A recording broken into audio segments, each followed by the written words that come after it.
Doğru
mu yaptım, yanlış mı?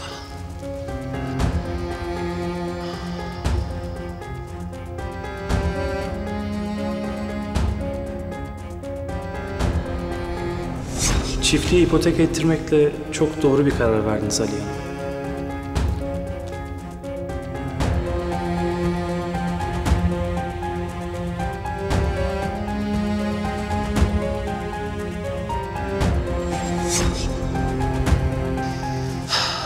Galiba herkes için en hayırlısı bu. Yüce Rabbim bize gün yüzü göstermeyi nasip edecek inşallah.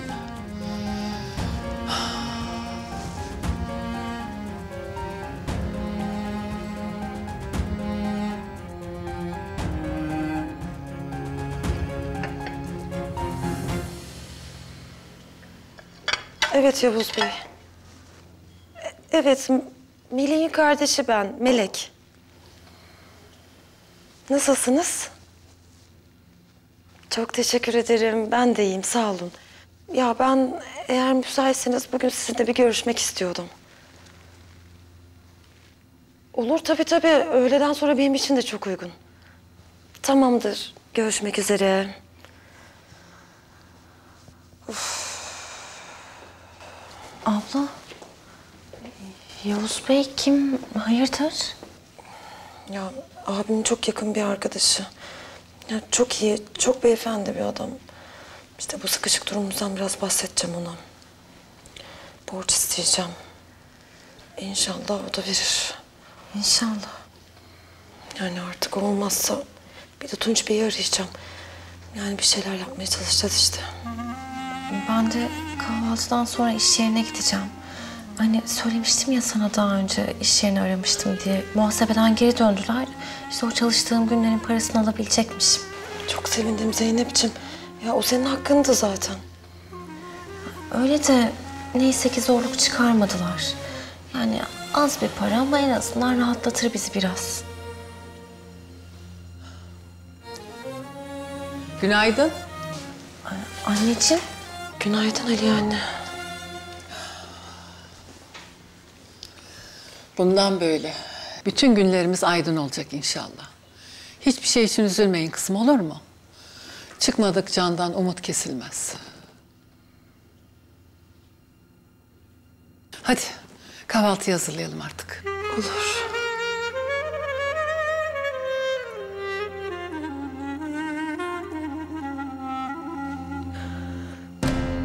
Sen de benim yüzümden perişan oldun. Sabaha kadar öyle bekledim. Ne yapsaydım Veysel? Seni burada yalnız bırakıp uyusa mıydım?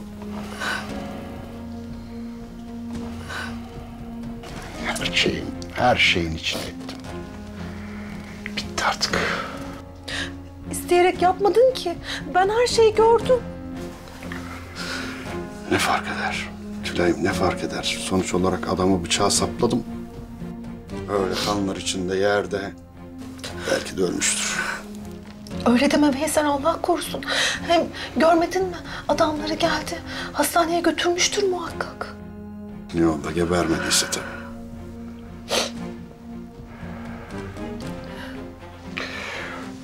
Ben teslim olacağım Tülay. Böyle olacağı yok. Veysel, doğru düzgün bir avukat bulmadan karakola gitmeni istemiyorum. Ne olur. Ne fark eder Tülay? Ne fark eder? Zamanı geri mi getirecek avukat? Böyle olumsuz konuşma ne olur. Hem ben şahidim. Sen isteyerek yapmadın ki. İyi de ne fark eder ki? Olur mu hiç? Kasten yapmak başka bir şey. Kendini savunmak adına yapmak başka bir şey. Nefsi müdafaa denen bir şey var sonuçta. Of. Veysel, eğer doğru düzgün bir avukat bulmadan oraya gidersen o adamlar seni içeri tıkarlar. Ezer geçerler, bak bizi söyleyeyim. Tülay'ım haklısın. Haklısın da adam gibi avukat dediğin bir dünya para. Bizim etimiz ne, budumuz ne? Niye böyle olumsuz düşünüyorsun anlamıyorum. Belki bir yolu bulunur Veysel. Tülay'ım öyle 3-5 kuruş parayla olacak bir iş değil bu. Ben kararımı verdim. Veysel ne olur yapma. Ne olur. Gidip teslim olacağım. Milletin ağzını kapatacağım. Senin başında daha fazla böyle eğdirmeyeceğim.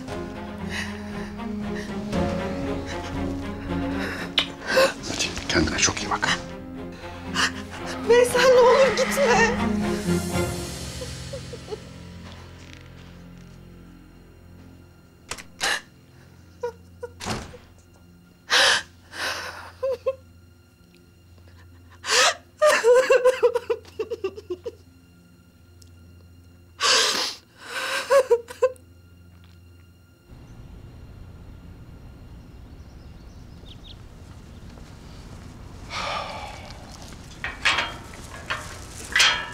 Baba sen ne yapıyorsun ya?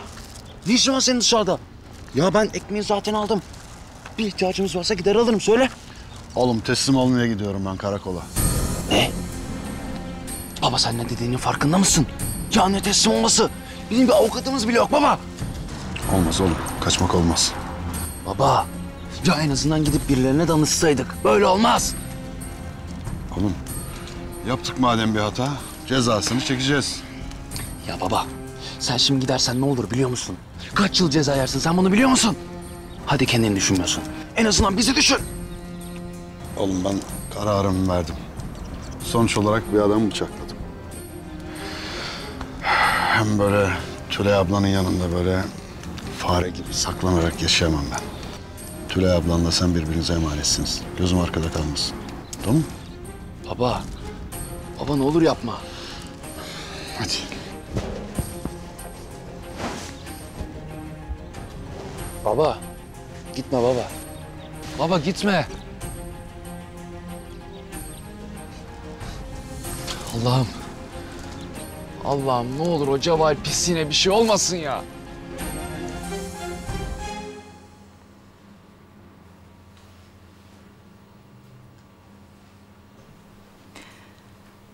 Sakın sana bir şey olmasın ha, sakın. Ne olur iyileş Cevahir. Beni bırakma. Cevahir Bey. Cevahir Bey.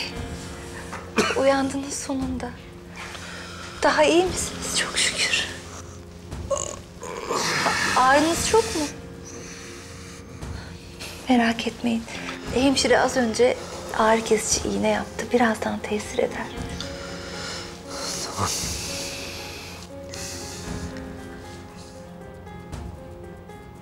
Merak etmeyin. İyileşeceksiniz. Hı?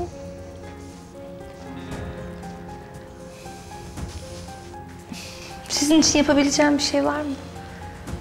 Yok, sağ ol. Sen ne zaman geldin? Dün akşam. Haber alır almaz hemen koşup geldim. Gece boyunca da hiç yanınızdan ayrılmadım. İnanın çok korktum Cevahir Bey, size bir şey olacak diye. Aa, yaranız kanıyor sizin. Doktor! Doktor! Tamam Bahriye. Yaygaraya lüzum yok. Doktor!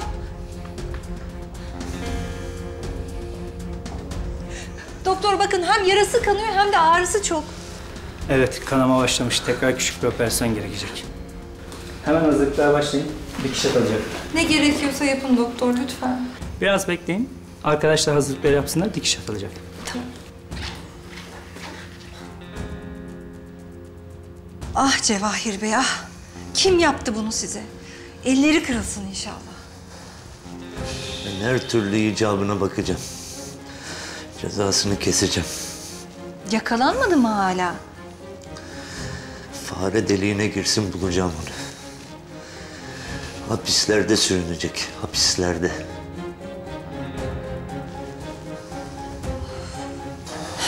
Neyse tamam. Yormayın kendinizi şimdi dinlenin ha. Nerede kaldı bu doktor yahu? Oh.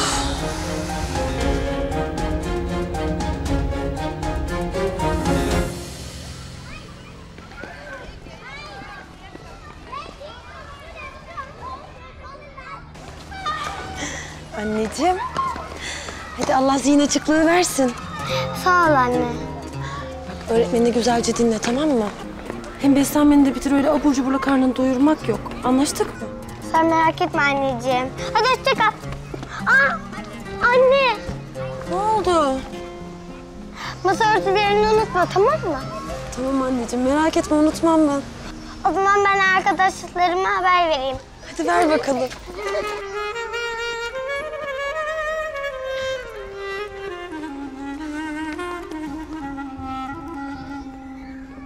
Gülay, sen Ayaklı Gazetesin. Kesin biliyorsundur. Kim bıçaklamış bizim Cevahir Bey'i? Kız 2 mahalle öteye bile sordum. Yok, kimse bilmiyor. Ya önce gasp, sonra Yıldız abla, şimdi de bu. Ne oluyor bu mahallede böyle? Böyle giderse sokağa adımımızı atamayacağız vallahi. Siz onu bunu bırakın da kim yaptı dersiniz bu işi? Abla var mı aklında biri? Acaba bizimki mi diyorum? Bizimki kim kız? Ya sakallı işte be. Aa, yok artık. Nereden biliyorsun? Cevahir zaten buna uyuzdu. Belki de bir sinir anına geldi, yaptı. Daha önce kaç kere adamın günahını aldık. Ya kendi halinde öyle sessiz sakin biri işte. Asıl sessiz sakin olanından korkacaksın. Ya haksız yere suçlamayalım adamı. Hem nasılsa Cevahir Bey uyanınca söyler kimin yaptığını. Bu arada Bahriye ablayla konuştunuz mu? Nasılmış durumu? Ben sabah konuştum. İlaçların etkisiyle Cevahir Bey sabaha kadar uyumuş. Ay kadın telef oldu vallahi oralarda. Onun canına minnet be. Ay sen de yani Gülay. Adam orada canıyla cebelleşiyor. Senin dediğine bak. Ay kadın ne yapsın? İyilik etti işte. Ay Allah koruya da Cevahir Bey'e bir şey olmasın. Ay aman ağzından yel alsın. Yoksa ortada atölye kalmaz. Ay Allah korusun. Ay kim yaptıysa beter olsun inşallah. Kızlar, günaydın da hayırdır, ne oldu? Sorma, başımıza neler geldi. Söylesenize, ne oldu? Cevahir Bey dün bıçaklanmış. Ne?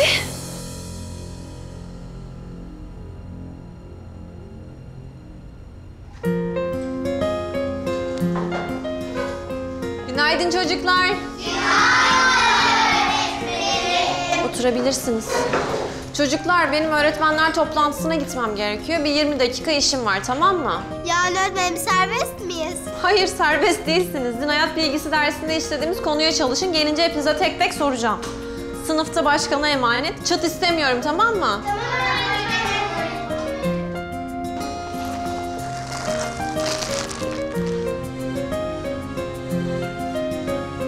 Bakın bende ne var? Aa, kum hamuru. Çok güzel. Babam Amerika'dan getirdi. Pembesi var, moru var, yeşili var. Biz de bakabilir miyiz? Biz de oynayabilir miyiz? Ondan getirdim zaten. Ne sandınız? Ben Elsa'nın kardan adamını yapacağım. Ben de dev bir dinozor. Ben dev bir kaplumbağa.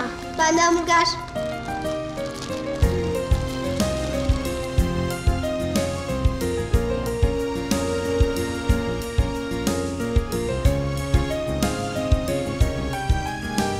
Nasılmış peki?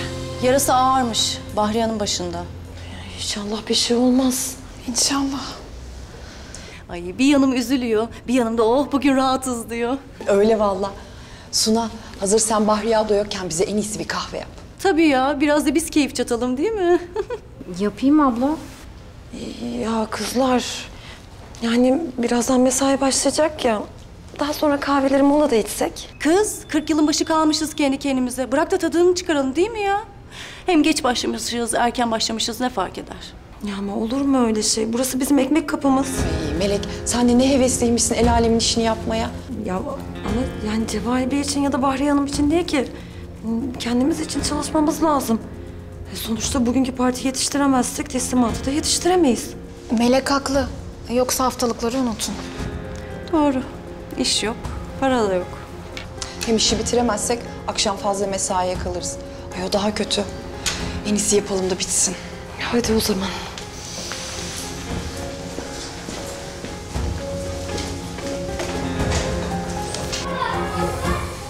Arkadaşlar lütfen oturur musunuz yerlerinize? Bence konuşanları tahtaya yazmalısın. Ama ben tahtaya yazmayı istemiyorum kimseyi. Yani tahtaya yazınca bana ispiyonlamak gibi bir şey geliyor aklıma. Tahtaya yazmazsa ama susmazlar. Arkadaşlar lütfen susun. Bakın öğretmen geldiğinde ne diyeceğiz biz?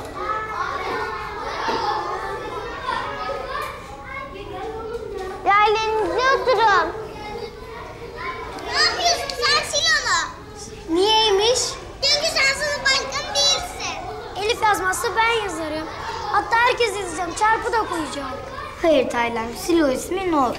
Öğretmen kimseye kızmasını istemiyorum. Lütfen sil.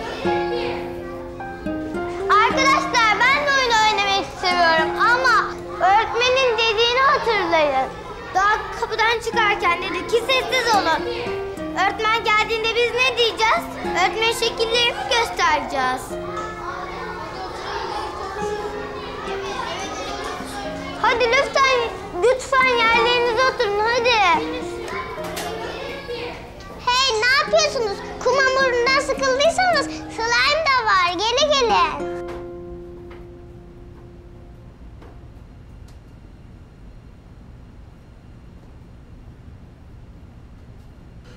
İşte komiserim, bütün olay o Cevahir denen adamın beni kışkırtmasıyla başladı.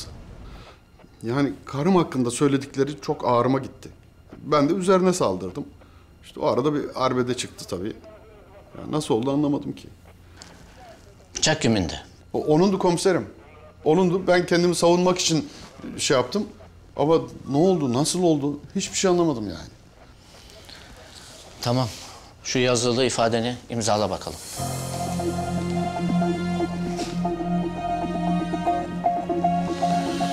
Buyurun komiserim. Avukatın var mıydı? Yok komiserim. Yalnız bir avukatın olması mühim. Seni çok büyük cezadan kurtarabilir. Söyleyeceğim başka bir şey var mı? Yok komiserim, her şeyi olduğu gibi anlattım işte. Nezarethaneye götürün. Bir süre orada kalacaksınız.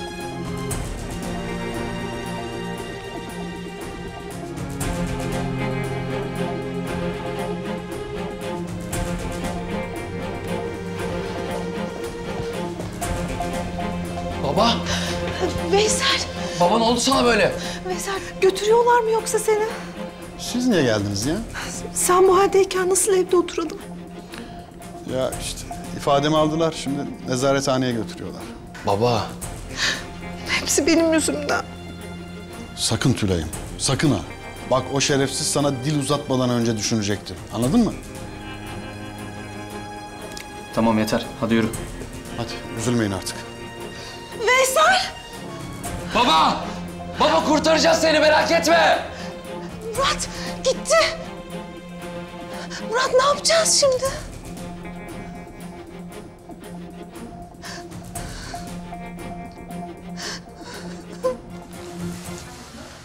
Hadi sen de uçak yap da uçakları kapıştıralım. Olmaz ben ders çalışıyorum.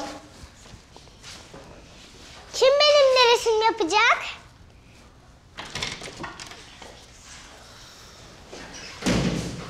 Evet çocuklar, çalıştınız mı bakalım? Aferin hepinize. Elifçim, sen de arkadaşlarına ve sınıfa göz kulak olduğun için sana da koskocaman bir aferin. Teşekkürler öğretmenim. Tamam, madem çalışılmış, o zaman birkaç tane soru soralım. Hem parmak kaldıranlara da bir artı daha vereceğim. Peki, vücudumuz kaç bölümden oluşur? Oo, hepiniz çalışmışsınız. Taylancığım? 3 bölümden oluşur öğretmenim. Aferin Taylan, oturabilirsin. Peki bu 3 bölüm nelerdir? Kim söylemek ister? Ceyda? Baş, gövde, kollar ve bacakları öğretmenim. Aferin Ceyda'cığım, oturabilirsin. O zaman bir soru daha sorayım size. Gövdemizde hangi organlarımız vardır? Mide öğretmenim, mide. Doğru Tolgacığım ama ne yapıyorduk? İzin vermeden konuşmuyorduk değil mi? Özür dilerim öğretmenim. Peki mideden başka hangi organlarımız var? Beril'cim sen söylemek ister misin? Mide. Aman Tolga arkadaşın söyledi zaten. Beril çalışmadın mı? Çalıştım ama unutmuşum. Tamam o zaman ders arasında sen Elif arkadaşın çalıştırsın. Ama sonradan yine soracağım bu soruları. Anlaştık mı? Tamam öğretmenim.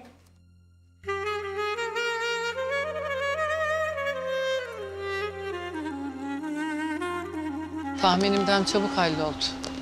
Ben uğraştırırlar sanıyordum. İpotek gösterdiğimiz için çok sorgu sual yapmadılar. Bak Ümit, daha önce de konuştuk. İpotekle kredi aldığımı kimse bilmeyecek. Merak etmeyin Aliye Hanım. Bana güvenebilirsiniz. Evdekilere senin sayende ipoteğe gerek kalmadan kredi aldığımı söyleyeceğim. Herkes de öyle bilecek. Neden endişelendiğinizi çok iyi anlıyorum. Açıkçası size hak veriyorum ben. Benim için çok zor bir şey yaptım. Aklımdan, hayalimden geçmezdi böyle bir şeye cesaret edebileceğim. O yüzden de kimselere söyleyemiyorum ya. Biliyorum Aliye Hanım, biliyorum. Ama korkmayın. Bana güvenin, en doğrusunu yaptınız. İnşallah, inşallah sen haklı çıkarsın. Öyle de olacak, güvenin bana. Bu arada çantada paranın küçük bir kısmı var. Esas kısmıysa bankadaki hesabınıza yatırıldı. Araba bu tarafta. Arabaya geçelim. Çantayı da unutmadan size vereyim. Buyurun.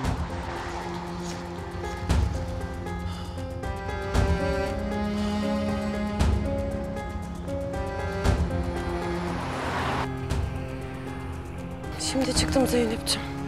Verdiler mi parayı? Maalesef. Hadi ya. Bir yer daha var diyordun. Onunla konuşabildin mi? Gittiğim her kapı yüzüme kapandı ablacığım. Tüh. Ben de çok umutlanmıştım. Ne diyeyim? Herkesin kendince haklı sebepleri var Zeynep'ciğim. Öyle tabii. Sen ne yaptın? Ne yapayım işte. İş yerine gittim. Çalıştığım günlerin parasını aldım. Artık ona da ödeme denebilirse. Olsun. Buna da şükür. Haklısın abla. Ben de şimdi Selim'i ziyarete gidiyorum. Biraz para bırakacağım ona. İyi yapmışsın ablacığım. Belki bir ihtiyacı olur. Sıkma canını. Geçecek hepsi. Tamam abla, sen de üzme kendini. Görüşürüz canım.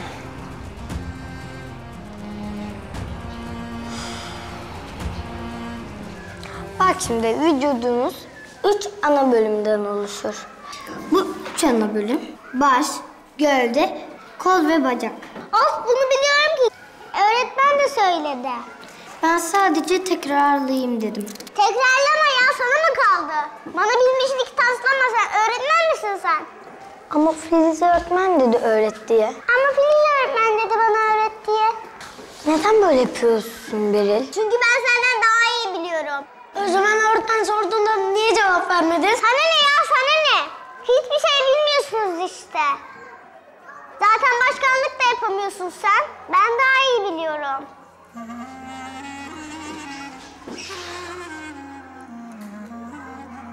Öğretmen dizi anlattım ama. Tamam üzülme Elif. Peki ya şimdi öğretmen belli ben çalıştırmadım diye bana kızarsa? Kızmaz. Kendisi istemedi.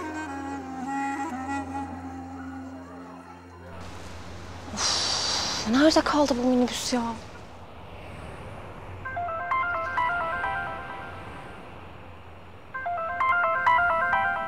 Yine banka arıyor.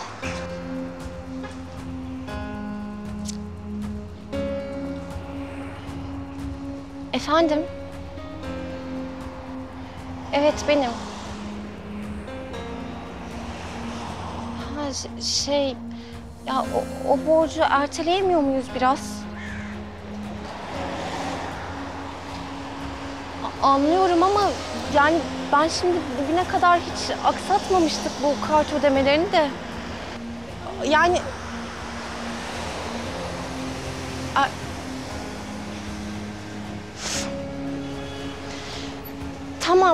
Tamam ben gün içinde hallederim o zaman, olur mu? Teşekkürler. Of. Zaten 3 kuruş harçlık verecektim Selim'e. Yarısı da bankaya gitti şimdi. Minibüs de kaçtı, aman.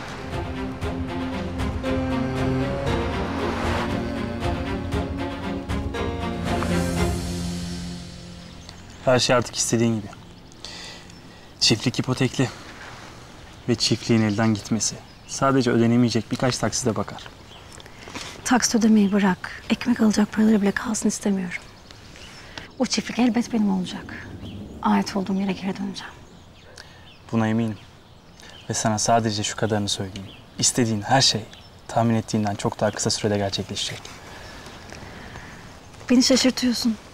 Neden? Çünkü şimdiye kadar kimse benim düşündüğüm gibi düşünüp benim isteklerim kendi arzusuymuş gibi yapmadı. Sana daha önce neden böyle davrandığımı söylemiştim. Biliyorum. Zamanla sana daha çok güveneceğim.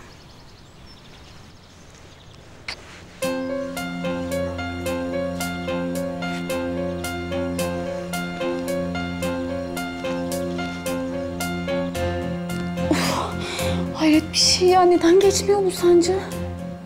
Ya şiddeti biraz olsun azalmadı mı? Hayır. Ya bebekten dolayı doğru düzgün ilaç da veremiyorlar. Ne bileyim, geçer herhalde birazdan. Yine mi Serdar?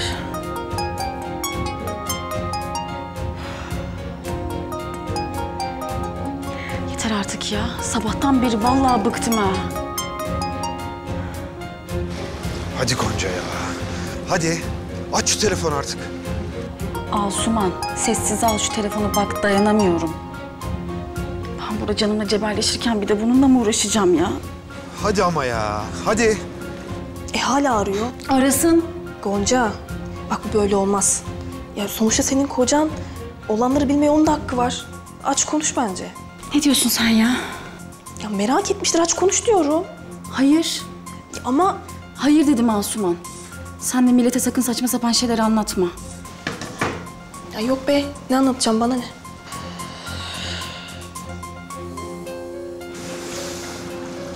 Tamam. Açma bakalım sen. Açma. Meraktan öldür insanı. Madem öyle, o zaman yüz yüze.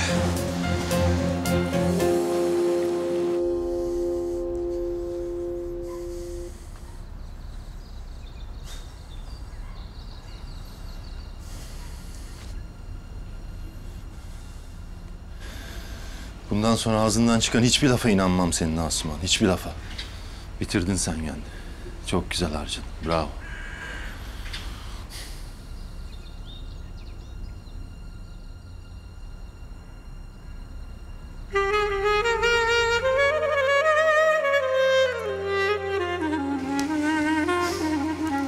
Koskoca Emiroğulları. Bundan bir yıl önce akşama yapılacak yemeği düşünür hale geleceklerini söyleseler hayatta inanmazdım. Nereden nereye? Feride abla. İnciciğim yavaş ol, düşeceksin. Düşmem. Daha demin televizyonda ne vardı biliyor musun? Ne vardı? Öyle kocaman kırmızı bir pasta. Hem de çilekli. O kadar güzel ki. Üstünde de ufacık çiçekler vardı. Böyle şekerden yeşil yapraklar yapmışlardı. Ne kadar güzeldi. Biz de yapalım mı?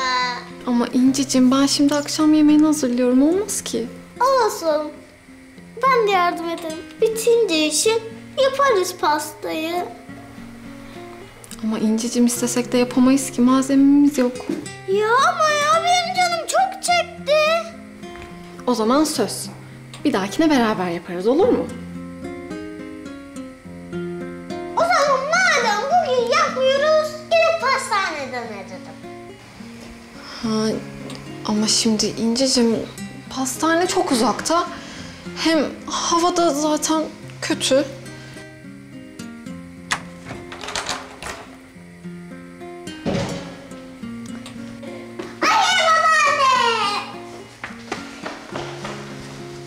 Hoş geldin Aliye teyze. Hoş bulduk kızım. Alayım ben onları.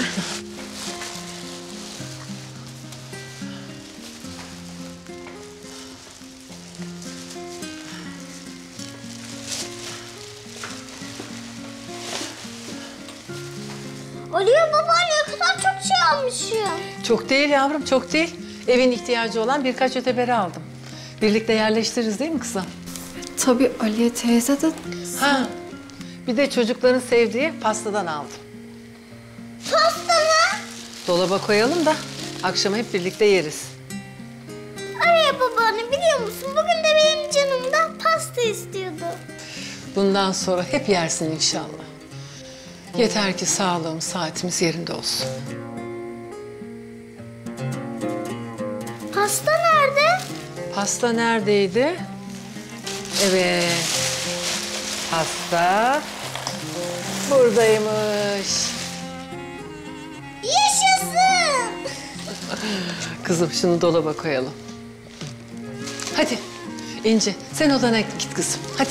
Tamam. Akşama yiyeceksin pastayı, tamam mı? Pasta! Hadi kızım biz de bunları yerleştirelim.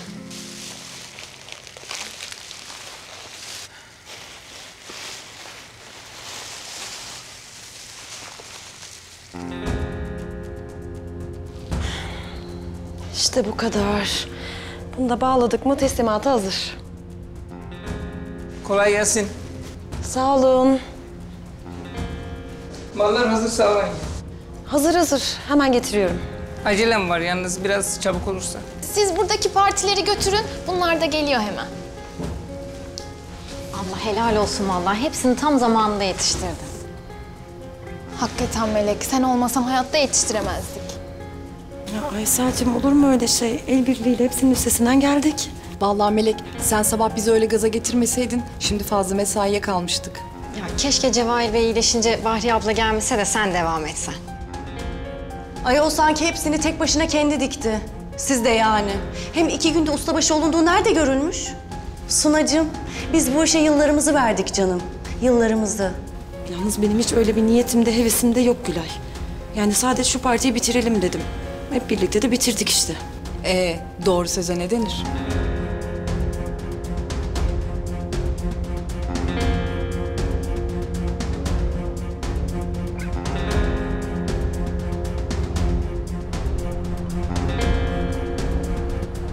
Murat, komiserle bir daha konuşmayı denesem mi acaba?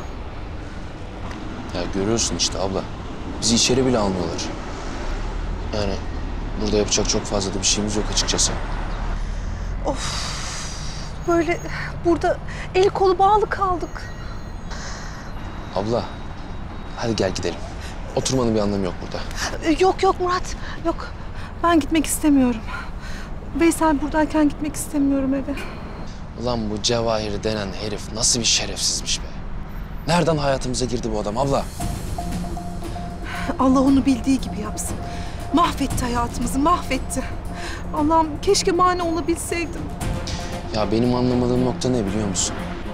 Bıçağı çeken o. Babama doğrultan o. Babamın üstüne saldıran o. Benim babam sadece kendi hayatını kurtarmaya çalıştı abla.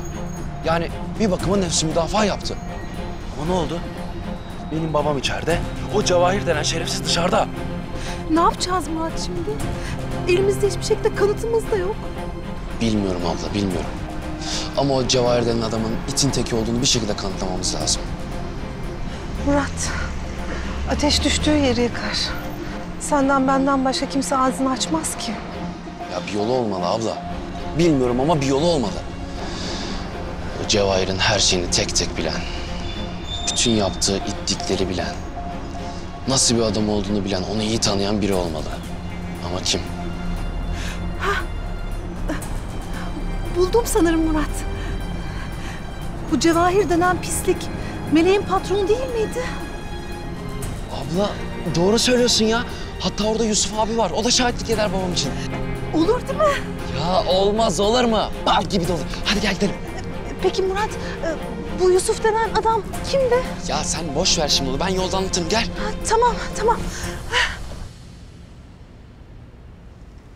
Of, niye gelmedi ki hala? Hayır, ziyaret saati de dolacak şimdi. Hayır, evde falan mı acaba hala?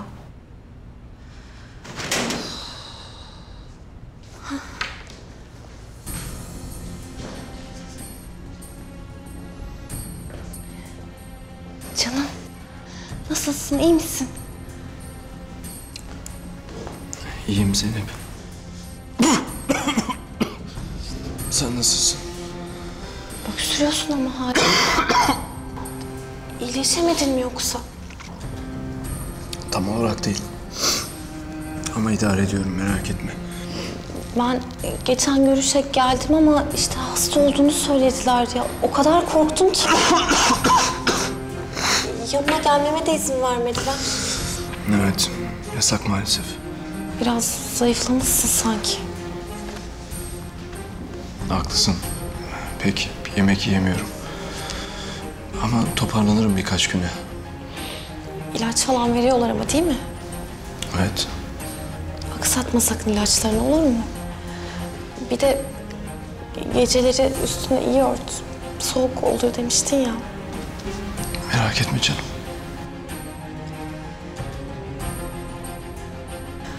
Aşkım, seni böyle görmek beni çok üzüyor. Bir de şimdi böyle hastasın. Keşke senin yerinde ben olsaydım burada. Sus.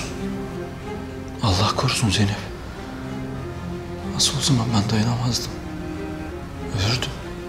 Bak ben iyi oluyorum. Merak etme. Tamam mı? Doktorlar iyi bakıyor bana. Endişelenme, tamam mı? Ben çok özlüyorum seni. Ben de. Ben de çok özlüyorum.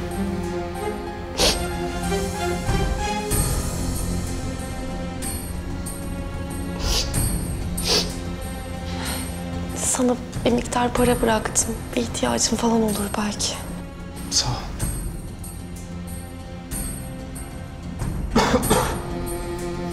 Selim, bu zor günler geçecek biliyorsun değil mi? Hani sana Muzaffer Örtaş adında bir avukattan bahsetmiştim, hatırlıyor musun? Hani her davayı kazanıyor demiştim. Evet. Şu durumlarımızı bir toparlayalım da ilk iş gideceğim avukatla görüşeceğim. O çıkaracak seni buradan. Zeynep, bak böyle avukatların ücretleri çok yüksek olur. Bizim gücümüz yetmez. Sen merak etme, biz halledeceğiz bir şekilde. Lütfen. Benim için o kadar para harcamanızı istemiyorum. Zaten Selim, biz bir yolunu bulacağız. Sen yeter ki iyileş, tamam mı?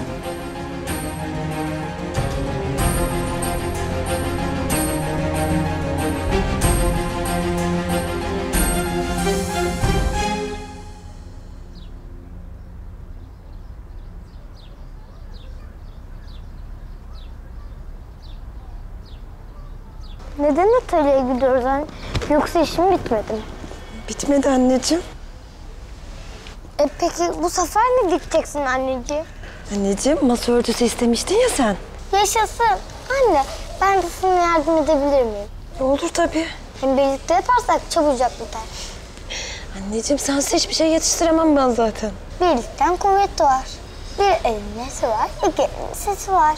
Baş başa vermeyince taş yerinden kalkmaz. Bak sen nelerde öğrenmiş. Okulda mı öğrendin sen bunları? Ama doğru yerde kullandım değil mi? Evet anneciğim, çok doğru yerde kullandın. Hadi bakalım.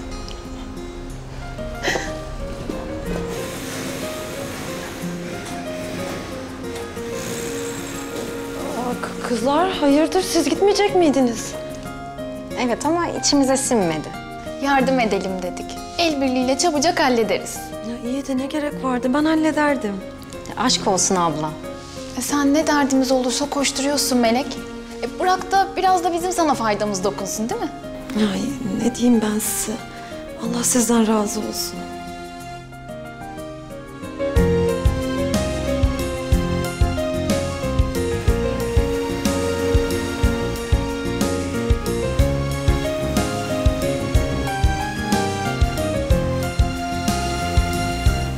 Açıkçası Ali Hanım'ın ipotek konusunda fikrini değiştireceğine hiç ihtimal vermezdim. İnsan çaresiz kalınca. Gerçekten de öyle. Şu an pamuk ipliğine bağlılar ha? Bundan sonra her şey bana bağlı. Ben ne istiyorsam öyle olacak.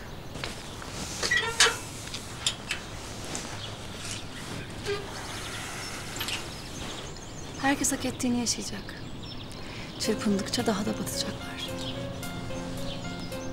Bunların ne işi var burada?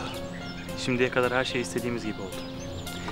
Eğer biz böyle devam edersek, bundan sonra istediğimiz her şey daha çabuk olacak. Küçücük bir hata bile istemiyorum. Bundan sonra çok dikkatli olmamız lazım.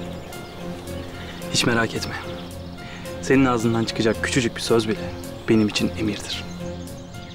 Ümit. Sana güvenebileceğimi biliyordum.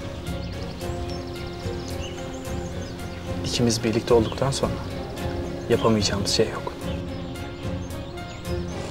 Şunlara bak ya. El ele diz dize. Birlikte plan yapıyorlar kesin. İyi de bunların benim evimde ne işi var?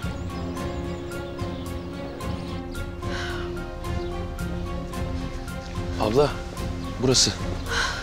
Demek bu Yusuf dediğin adam bize yardımcı olur diyorsun ha? Yani Yusuf abi 10 numara adam. Babam için ne gerekiyorsa onu yapar. İfadeyse ifade, tanıklıksa tanıklık. İnşallah Muratcığım. Hem babamın söylediğine göre bu Cevahir denen herifle Yusuf abinin bayağı bir husumeti varmış. Yani şu anda Cevahir'i en iyi tanıyan o. Desene onun da başına bela olmuş.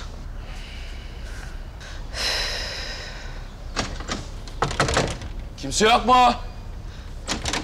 Yusuf abi, kimse yok mu? Kapalı. Kapalı mı? Ne yapacağız Murat? Ne yapacağız? Nasıl kurtaracağız Veysel'i? Tülay abla, sakin ol ne olur. Bulacağız bir yolunu. Nasıl Murat? Nasıl yapacağız? Alçaklar sizi. Asıl sen Ümit. Sen beni sırtımdan bıçakladın. Ama ben sana bunun bedelini ödeteceğim.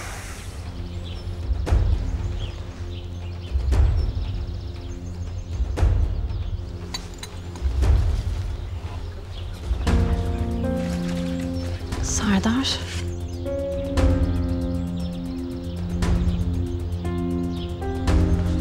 Oo, evimde kimleri görüyorum böyle?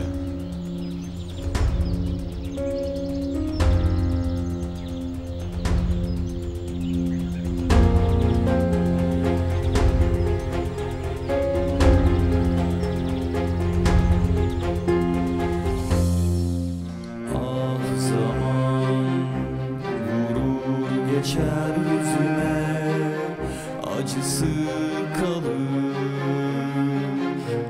gözlerimde. Gurur yakar, içim kor olsa da dilim susar sözlerimle. Dağıtır ayırır bizi kader, uzak bana yasaklı yüzün. Çoğalıp büyüyor içimde keder, ellerimde bir çare hüzün. Tükenip bitiyor dilimde son